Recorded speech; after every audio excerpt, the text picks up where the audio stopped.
Next section. What force is required to stretch a spring? Let's do the experiment. The force applied to the spring is in the same direction as the extension of the spring, and the force provided by the spring is in the opposite direction, the negative x direction.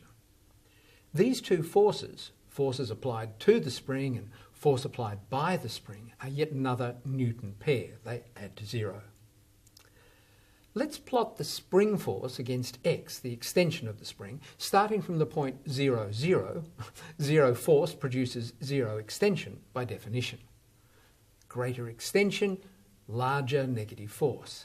We may also apply negative extension, i.e. compression. Now the spring force is in the positive direction. We fit these data with an empirical law called Hooke's law. F equals minus kx, where k, the spring constant, has units of newtons per metre. Note the minus sign. The spring force is in the opposite direction to the deformation. For this particular spring, the spring constant is 61 newtons per metre.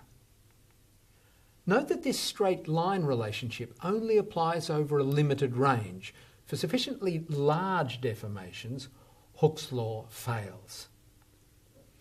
Although we discovered this law empirically, the force deformation proportionality works for very many materials over a small range of deformations. It's possible to explain why at the molecular level, so we do so on one of our resource pages. However, Hooke's law always breaks down for large enough deformations, and materials break down too. Hooke's law, F equals minus kx. Yes, it's a pretty simple equation, but let's do a few questions to become familiar with it. Starting with a simple one.